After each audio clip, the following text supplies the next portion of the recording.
What's going on, people? This is Turks coming at y'all again. Today the topic is, are you an ill-matched couple? Ill-matched couple. You might have your stuff going on. You might have a public appeal, but your mate does not. You go out to these clubs and cafes and you find that people are looking at you and you don't even know why. But it's because you guys don't look well mated together. I had a friend to bring this to my attention, and it started off with him feeling as if, in his opinion and what he has observed, that white people are not well matched, ill matched. In fact, he says, like, you could have a really nice looking female, but she will be hugged up, cuddled up, holding hands, walking in the store or in a public place with a guy who is basically overweight, out of shape, balding, just ill-matched for her. And the question is, how did he land that? How did he get her to get in that place in time? Or what? I don't know. It may be immature to think this way, but I started looking at it. And I started, for one reason or another, started looking at my own community. And I have to say, the first place I noticed it was in the celebrity arena.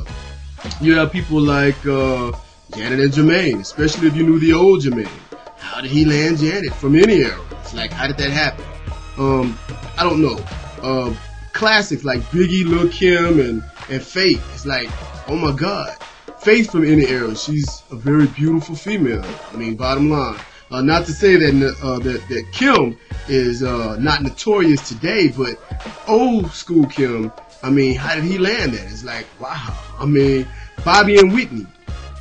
Old school Bobby, with old school Whitney, just didn't seem to match up well. It was ill-matched, in fact. But today, Whitney seems to be perfectly matched for him.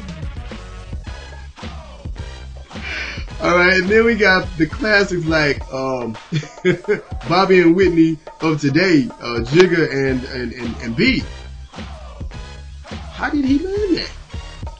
I don't know. Anyway, I look at people like, there are other people like Chris Brown and Rihanna, and I just think that those type of people, yeah, they look good for the books or whatever, but I think that they should have unknown mates. Like, I think Rihanna should have a boyfriend that's, nobody knows, and it's just all her own. Hopefully, maybe that'll happen now. Oh, anyway, another thing is, I was looking at it from a female perspective also, because I had a female friend that I proposed this idea to, and she also says that it happens all the time with her. Like, she goes out to these clubs and events and concerts, and she's always noticing guys with these females that are out of shape, dressing all inappropriately, but these guys they seem together and well out of the dating target for these women. And she often wanted to know, how does this happen? I don't know. Maybe I'm not the only person. Well, apparently I'm not the only person who feels this way. But she says also I have to say that she asked me if I brought up her name or used her as an example, that I have to also include that she also felt that it is unchristian-like to feel this way, because when it comes to love is a matter of the heart. I have to say that I agree with her, but at the same time, I still want to know, how does this happen? And if so, do you even know it? How do we know it? Anyway, if I feel like with those type of stats and things happening, if I'm not appealing, or if I feel like for the rest of us okay guys out there, we could just sit back and wait for our dime pieces to come. Halle Berry, Beyonce, all of that stuff. Bring them all, bring them all, bring them all. So I guess it's a good thing. So I don't know, maybe we shouldn't be questioning, how does that happen? Anyway, tell me what you think. WUT. I'm ratting on or whatever. So put it here, put it down there. You know where I want to see it at. So WUT, what you thinking? This is Turks. I'm out. Thanks for listening.